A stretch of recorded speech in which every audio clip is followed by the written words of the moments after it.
kee mul'iftu xinnaadhaaf yaa Waaqayyo isa ilaalchiif yaanni namaa irra hin jirreef hundumaatu safuu buufata. Harritti miti kan kabajame harrittiif guyyaa naga'uyyuu malee isa harritti kabaju harritti irra waan ta'eef harrittiin kabaja argatte, harrittiin ulfina argatte, harrittiin hidhaatii kamte, harrittiin yaadatamte, harrittiif guyyaatu ga'e. Warra ulfinni kee argatu guyyaatu ga'a. Warra hidhaa du'aa jala jiraniif gaafa guyyaan kee ga'u hiikamuutu ta'a. Gaafa yaa Waaqayyo gooftaa ulfinni kee warra gaddeebi'oota irraa mul'atu ol qabamuutu ta'a. Warra ulfinni gaafa ulfinni kee Waaqayyo warra sodaachisa du'aa jala jiraniif mul'atu nagaatu ta'a, mo'ichatu ta'a. Amma ulfina kee barbaanna maqaa goofticha Yesuusiin. Ulfinni kee inni sodaa du'aa jalaa nama baasu inni yaa Waaqayyo gooftaa Yesuus ilma Waaqayyo jireenya dhangagga'a mi'eessuu danda'u, jireenya dukkana abbariisisuu danda'u, jireenya abdii kutannaa haaressuu danda'u maqaa goofticha Yesuusiin. Ulfinni kee dhaloota kana haa argatu, humni kee dhaloota kana haa argatu, ayyaanni kee dhaloota kana haa argatu. Mo'ichi maqaa Yesuusiin dhaloota kanaaf haa ta'u.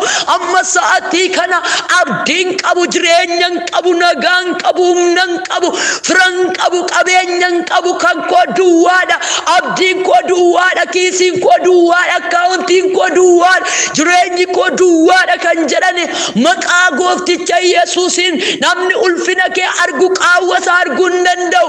Namni ulfina kee keessa deddeebi'u hir'uusa arguu hin danda'u.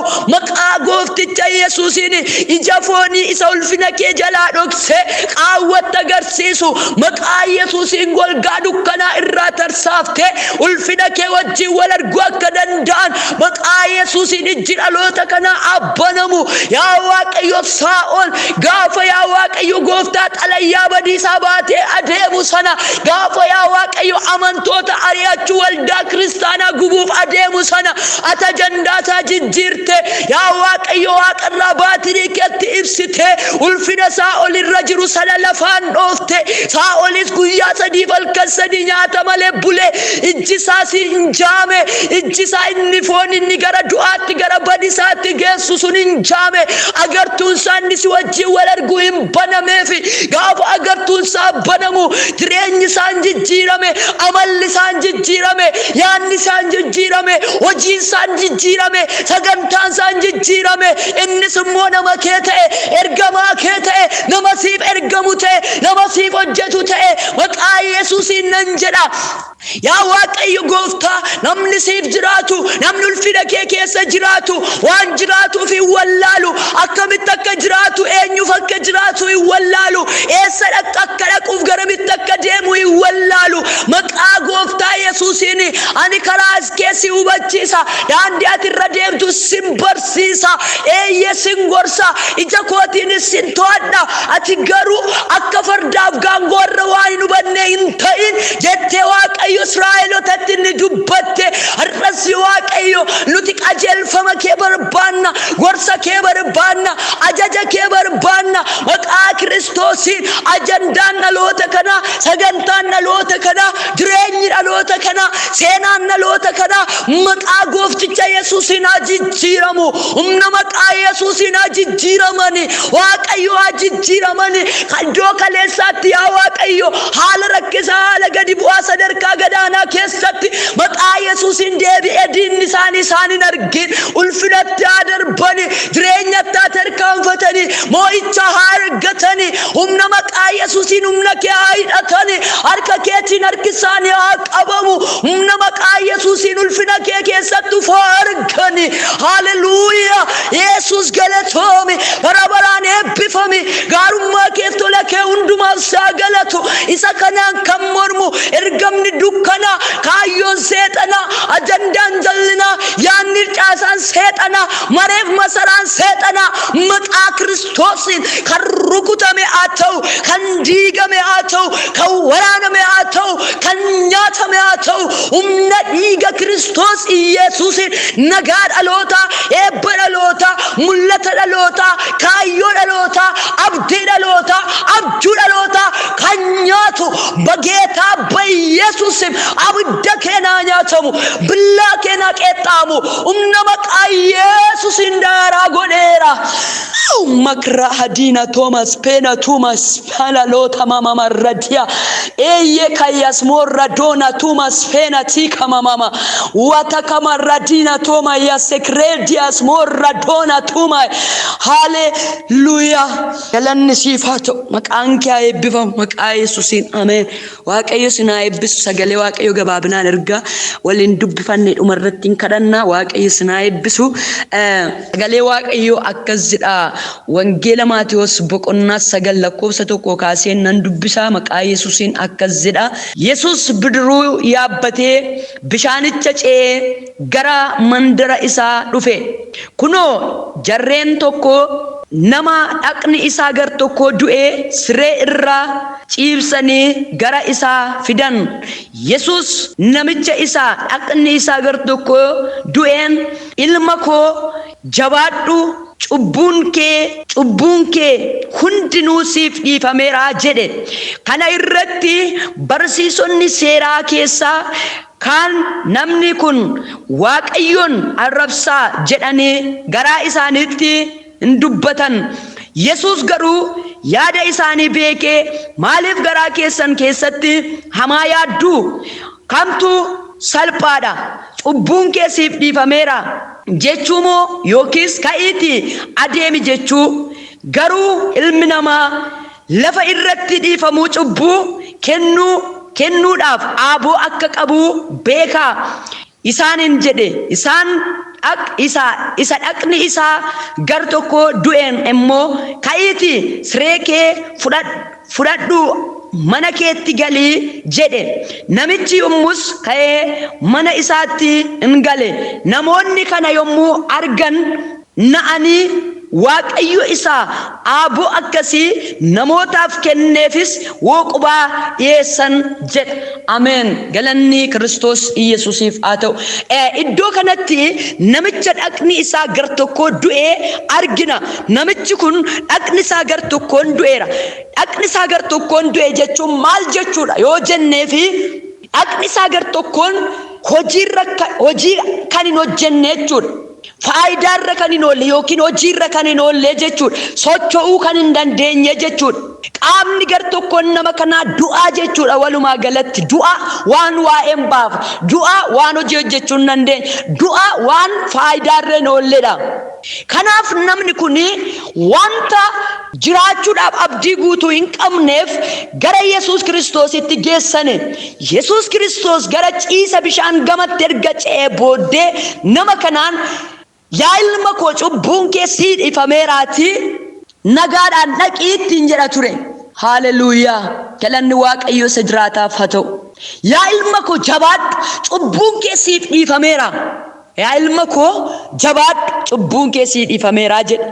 Akkamitti akkas jedhaadhaan bartoonni? Maal akkamitti akkas jedha? Namni kun gar tokkoon dhaqna isaa du'aadha. Namni kun gar tokkoon dhaqna isaa dadhabaadha. Namni kun gar tokkoon dhaqna isaa hojii hojjechuu hin danda'u. Namni kun gar tokkoon dhaqna isaa faayidaa ala ta'eera. Kanaaf akkamittiin cubbuun kee siif dhiifameera jedhaniitu garaa isaaniitti yaadu turan. Yesuus Kiristoos immoo yaada bartoota kanaa beekeetu maal jedha? Isin maaliif hamaa yaaddu jedha? Maaliif hamaa yaaddu? Garaa keessanitti maaliif hamaa kana yaaddu? Cubbuun kee siif dhiifameera jechuu moo ka'i adeemi jechuu? Hallelujah. Galanni Waaqayyo isa jiraataaf haa ta'u. Maaltu abdii keenya ajjeese laata? Maaltu haamlee keenya nyaate laata? Maaltu humna keenya nyaate laata? Maaltu akka nuti gooftaa duukaa murteessinee hin adeemneefi gara ududuubaatti kiyyoo ta'ee nu harkisaa jira laata? Maaltu ba'aa ulfaataa wanjoo gadi nama qabu ta'ee akka nuti guddinni keenya qooda ol adeemu akka nuti gad adeemnu taasisaa jira laata? Maaltu akka nuti qooda dammaqnee gooftaa wajjin hariiroo walii qabaannu irra qooda kanaa akka nuti gooftaarraa gara duubaatti deebinee riba du'aa rafnu nu taasisaa jira laata? Har'a Waaqayyo gooftaan maccaa isa ba'aa nutti ta'e nurraa kaasuu barbaada. Isa wanjoo ta'e nurraa cabsuu barbaada.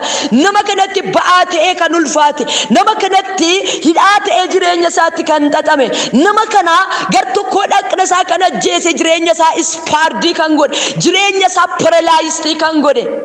Gooftaan Yesuus jecha tokko qofaa dubbate, yaa ilma koo jabaadhu jedhe. Har'a saalati keessatti dadhabde keessatti jabaadhu kan siin jedhu sagalee si erga Waaqayyo.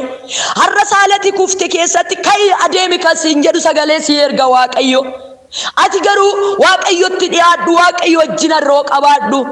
Adeemsaaf akkuma namaa manaa baatee sadarkaa fi ulaagaan kee akka ati teelaati rattu kan si godhe humna dhabiinsi, nama dhabiinsi, fira dhabiinsi kee akka ati gara booddeetti haftu kan si taasise yoo jiraate iyyuu Waaqayyo Waaqni jiraataan har'a inni ulaagaa nama guuchisuu fi inni ija nama guuchisu, inni humna namaa ta'u, inni suuta deemu eenyuun kan hin durfamne Yesuus Kiristoos adeemsa kee dursisiisuu hin danda'a.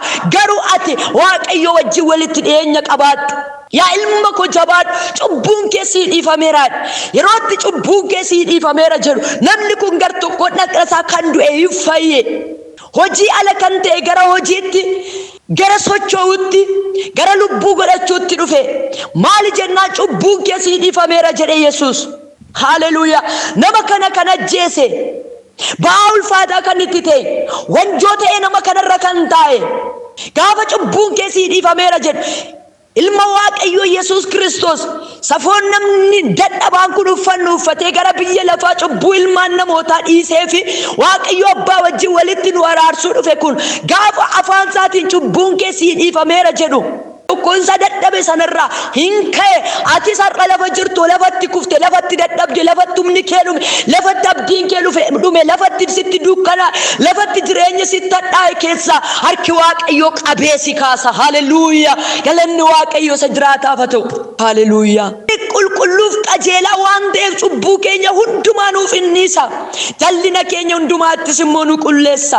Isin akkasumatti kan itti dadhabdanii dhamaatan ba'an kan isinitti ulfaate gara koo koottaa, ani sin nan boqochiisa. Wanjoo koo baadhaa anarraa bara. Isiniif jedhee kanan gaduuf deebise anoo garraamidha. Famuu cubbuu hin argattu jedhee dubbata Yesuus Kiristoos Maatiyos keessatti yeroo dubbatu.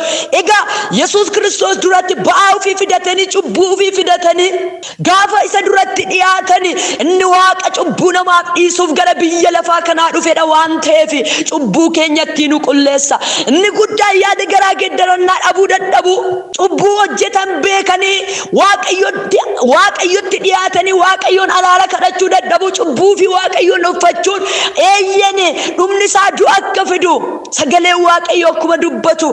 Egaa nuyi cubbamoota karaa beeknu, karaa hin beeknu, Waaqayyoon karaa beeknu hin beekne, Waaqayyo yoo gaddisiifne iyyuu cubbuu keenya tun uffatiin gara Waaqayyootti yoo harki Waaqayyo Yesuus Kiristoos duratti Yesuus Kiristoos Waaqa cubbuu namaaf dhiisuuf gara biyya adoo gaddisiifne iyyuu cubbuu keenya tun uffatiin gara Waaqayyootti yoo dhiyeeffanne inni qulqulluuf qajeelaa waan ta'eef ba'aa sanuutti ta'e sanutti ulfaate sana wanjoo rakkinaa sanu qabe sana harki Waaqayyo nurraa cabsuudhaaf gara laafessadha. Maqaan Yesuus haa eebbifamu. Akkamitti akkas jedha kun maali? Akkamittiin namni kun Waaqayyoon arrabsuu isaati? Waa'een Yesuus Kiristoos kun isaaniif kan hin galle. Yesuus Kiristoos Waaqayyo abbaan akka gara biyya lafaatti isa erge, inni immoo isa abbaan isa erge sana raawwachuudhaaf akka hojjetu waan hin galleefi fedha abbaasaa akka raawwatu, fedha abbaasaa gochuudhaaf eeyyeni gara biyya lafaa kana akka dhufe waan hin galleefi akkamitti akkas jedha kun Waaqayyoon arrabsuu isaatii jedhan. Garuu jedhe ilmi namaa cubbuu nama hundumaa dhiisuudhaaf akka dhufe isin hin beektaniire. Isa kamtu salphaa ta'e isinitti argama? Ka'ee adeemi jechuun cubbuun kee sii dhiifameera jechuudha. Haleluuyaa. Isin gungummii yoo baay'iftan iyyuu, isin yaada yoo dhiyeessitan iyyuu, namni kun har'a cubbuun isaa waan dhiifameef gar tokkoon dhaqna isaa du'e fayyee ka'ee adeemuu hin danda'a.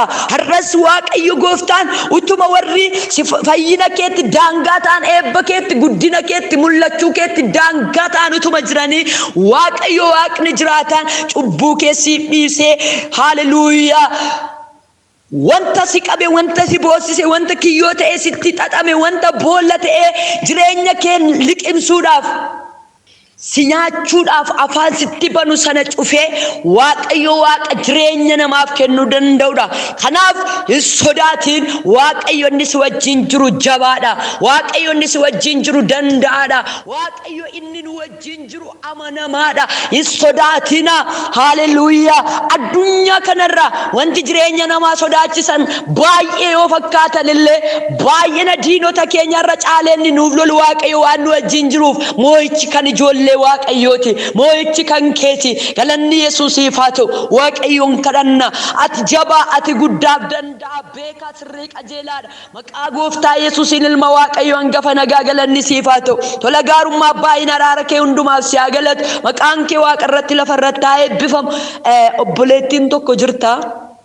Mar'ummaan keetu baay'ee si dhukkuba. Al tokko tokko yeroo mana fincaanii fayyadamtu akka ibiddaa si guba. Milikkita ati ofirratti argitu gadameessa keetu gara alaatti si ba'a al tokko tokko. Kanarraa kan kee baay'ee dhiphatta, namatti ni mattu. Gaaffii guddaa sitti ta'e waa'een dhukkuba kee kana maalan ta'e maal ta'uufan jiraat akka ati duutuu fi wanta jireenya keetti darbatamuun arga Waaqayyo Gooftaan maccaa guyyaarraa kanaa kaasee. Haleluuyaa. Xiyyaaf waraansa seexanni ittiin darbatee si idduuf si balleessuudhaaf aboottifatu kana ani Waaqayyo daangessee nagaa kee deebisa jedha Waaqayyo. Bishaan irratti nan kadhadha dhumarratti bishaan kana hin fayyadamta, hin dhugdaa, achumaan hin fayyadamta, inni qattaa kana booddee milikkita dhukkuba kanaaf irratti hin argitu. Waaqayyoof galannaa ta'u. Gooftaan Yesuus haa ulfaatu. Guyyaa 3 asitti obboleettii tokko Waaqayyo balaa garmaleen si oolcha. Du'a siif qophaa'een arga. Dhoksaatti qopheessee, dhoksaatti xoofoo du'aa siif qopheessee walitti siif qabe summee du'aa seexanne Waaqayyo ani jireenya keerraa nan dhangalaasa.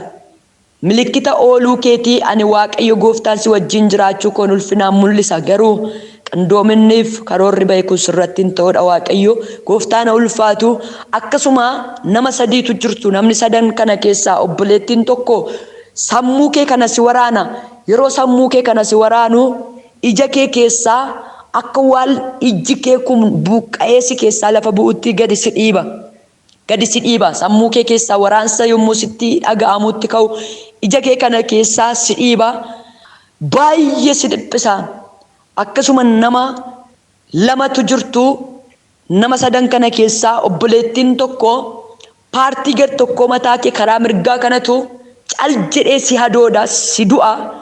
Si du'a baqa akka waan dhaqna kee kana hin taanetti si hadooda. Kanarraa kan ka'e baay'ee si rakkisa. Ol jettee gad jechuu yeroo itti dadhabdu qabda sababa mataa kee kanaaf. Obboleettiin kan biraan lafaan siin mara. Nama 3dha sini lafaan siin mara. Gadi jettee yeroo ol jettu ija kee duraa akka qaanqee wayitu si faca'a. Kanarraa kan ka'e kufi siin jedha. Nama 3dha. Maqaa Goofticha Yesuusiin amma sa'atii kana kaasee abidda Kiristoosiin isinirraa nan guba. Yesuusin gubadhaarra. Diigamirra. Diigamirra. Diigamirra. Diigamirra. Diigamirra በጌታ በኢየሱስ ስም. Diigamirra በጌታ በኢየሱስ ስም. ወራንብራ በጌታ በኢየሱስ ስም. ኛተምራ በጌታ በኢየሱስ ስም. ብሊሳ መቃ ጎፍታ ኢየሱስን. Haleluuyaa. Ameen. Waaqayyoof galanni guddaan haa ta'u. Cal jedhee garaa si hammaata. Garaatu si hammaata. Sinaa garaa keetu sinaa akka nama du'a wayii dhaga'uudhaaf wanta hamaa wayii sitti himuudhaaf dhaga'uudhaaf ka'uutti garaa kee kanatu sinaa birsi jedha. Kanarraa kan ka'e baay'ee dhiphatta yaaddofta. Maalan ta'amoo maatii koo maal ta'atta. Waaqayyo guddaadha. Wanta akka tasaatti hamma lebsuu ijaatti addunyaa kanarraa si butachuudhaaf jireenya kee afaan banuun arga obboleettiin ana. Bineensa sitti ergamee hafuura sitti baafatutu jira. Waa sin dhageessu sumarratti qindoomina du'aa bahin arga. Waaqayyo mangaagaa diina kee kana cufeen kiyyoof karooranni baasu hundumaa jireenya keerraa. Haleluuyaa. Akka hin jirre godheen ani Waaqayyo Gooftaan gaaddidduuf murxuxxee inni ittiin jireenya kee gaadu kana cabseen sir jiraachisa nagaan siif hin deebi'adha. Haleluuyaa galanni Waaqayyoof haa ta'u. Hafuura boofaan kan lolamtantu jirtu obboloota baay'eedha. Kaan keessumaa ilaa namni lama yeroo raftan akka waan murxuxxifamee dhufee boofti kun isinirra buuti. Obboleettii tokko jirta abjuu kee bishaan si nyaata, abjuu keedhaan bishaantu si nyaata. Ilaa fuula kee duratti yaadan qabadhu. Fuula kee duratti obboleettiin abjuudhaan bishaan si nyaatu. Fuula kee duratti qorumsa hamaa akka namaatti akka humnaaf dandeettii namaatti darbuun kan hin danda'amne qorumsa hamaa fuula kee dura jira. Qorumsa kana immoo harka kee qabeen haleluuyaa harka kee qabeen sin ceesisa sin dabarsa. Sin liqimsu sin nyaatu jabaadhu na kadhadhu siin jedha Waaqayyo.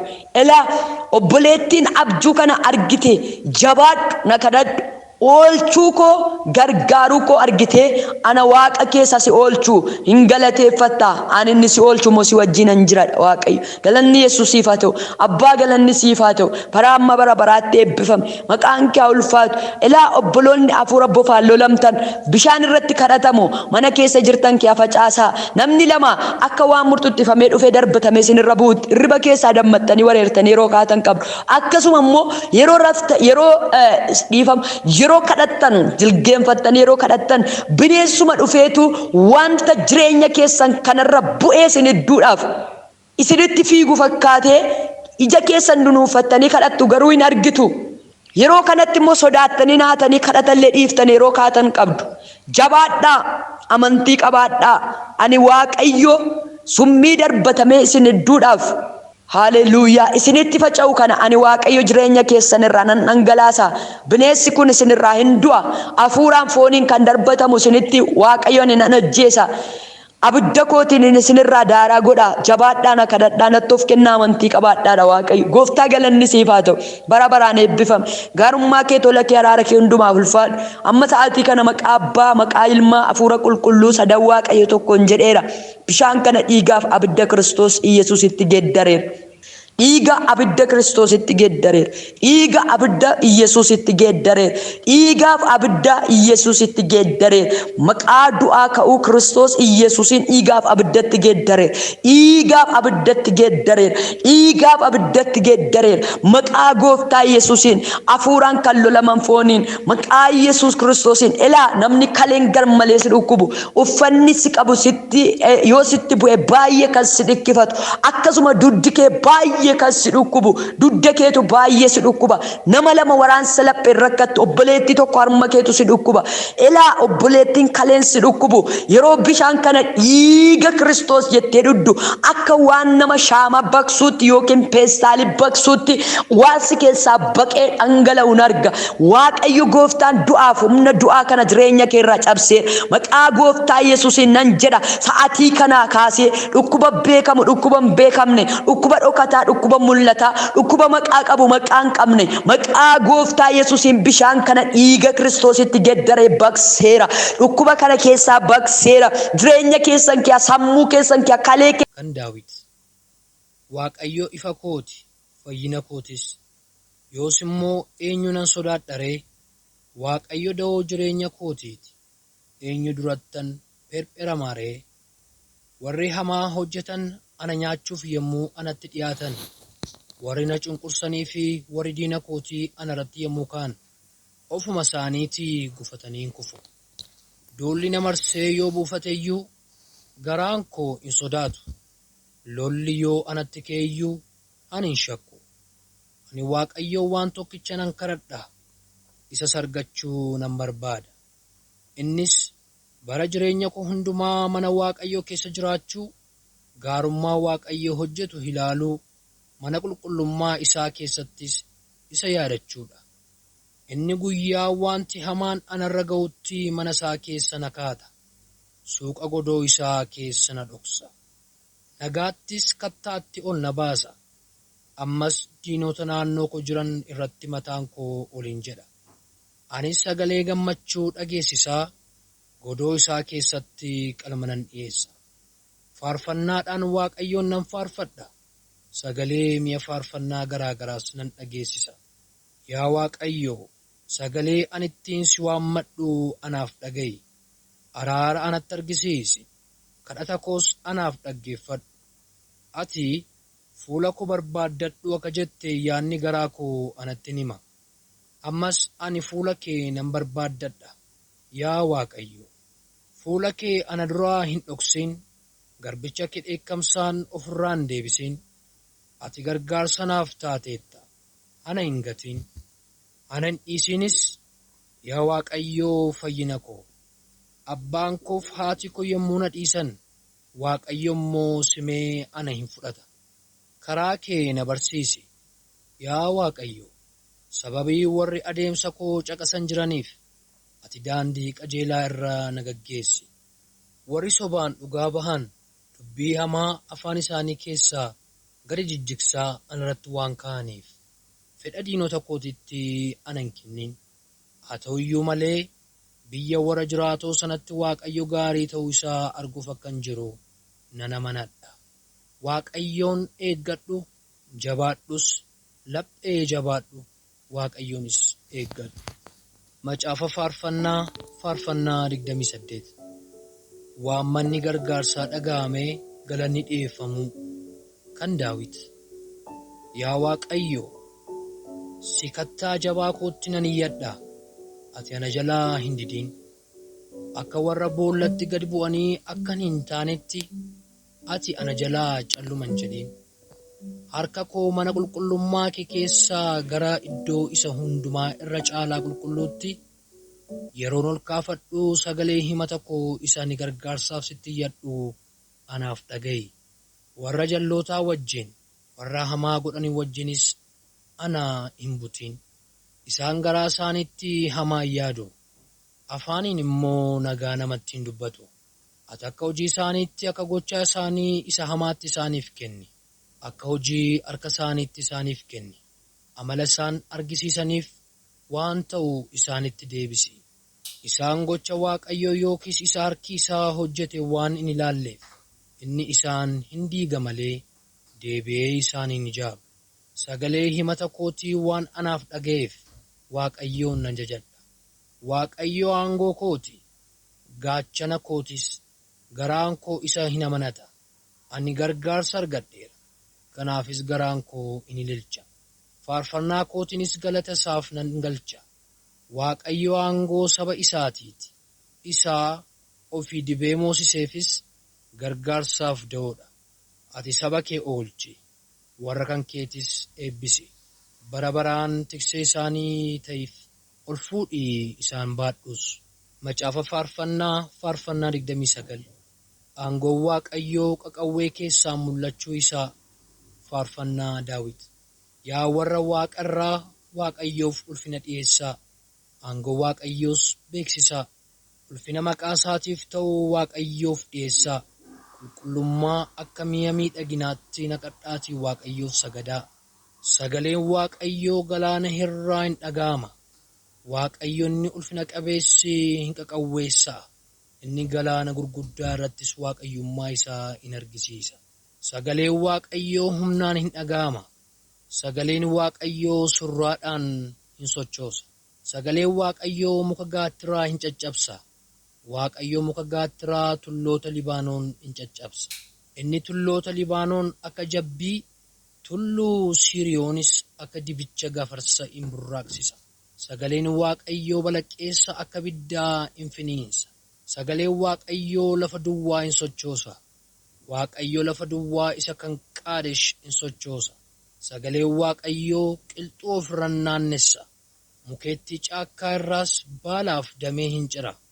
Mana qulqullummaa isaa keessatti immoo hundinuu uqubaa hin dhiyeessu. Waaqayyo bishaan badiisaa gararraa iyyuu taa'eera. Waaqayyo bara baraan mootii ta'ee teessoo irran taa'a. Waaqayyo saba isaatiif jabina haa kennu. Waaqayyo saba isaa nagaadhaan haa eebbisu. Macaafa faarfannaa 30. Galata furamaa. Faarfannaa eebba mana qulqullummaa irratti faarfatame. Faarfannaa Daawit. Yaa Waaqayyoo ati na oolchiteetta. Diinonni koos anatti akka hin gammanne gooteetta. Ani immoo ulfina kee ol kaasee sin galateeffadha. Yaa Waaqayyo gooftaa koo, ani gargaarsaaf gara keetti iyyadheera. Ati immoo ana fayyifteetta. Yaa Waaqayyo, ati lubbuu koo iddoo lafa jalaa keessaa ol baafteetta. Warra boollatti gad bu'an gidduudhaas jireenyatti na deebifteetta. Isin warri Waaqayyoof of kennitan faarfannaadhaan isa jajadhaa. Seenaa qulqullina isaatiifis galata isaaf galchaa. Dheekkamsi isaa hamma libsuu ijaatti. Fuulli isaa inni ifaan garuu bara jireenyaatiif hin ta'a. Galgala boo'ichi yoo namatti dhufe ganama immoo ililleen hin ta'a. Ani ofii kootii yeroo anatti toletti matumaa ani hin mixxiiqu nan jedhe. Fuula ifaadhaan na ilaaluu keetiin yaa Waaqayyoo, tulluun ani irra dhaabadhu jabaatee akka eegamu goote. Yeroo ati fuula kee na duraa dhoksitetti immoo naasutu na qabate. Yaa Waaqayyo, ani gara keettan iyyadha. Faarri gooftaa koo akka naaf toluufis nan eeggadha. Ani boollatti yoon gad bu'e, ati du'a koo keessaa maal argattaa? Biyyoon si jajaaree yookiis amanamummaa kee hin himaaree? Yaa Waaqayyoo na dhaga'i, araaras anatti argisiisi. Yaa Waaqayyo, ati gargaaraa koo anaaf ta'i. Ati boo'icha koo sirbatti anaaf geeddarte. Uffata gaddaas anarraa hiikte. Gammachuu ana hidhachiifte. Lubbuun koo faarfannaadhaan akka si jajatuuf callumas akka hin jenneef yaa Waaqayyo gooftaa koo, ani bara baraan galata siif nan galcha. Macaafa faarfannaa 31. Gaarummaan Waaqayyoo warra kooluu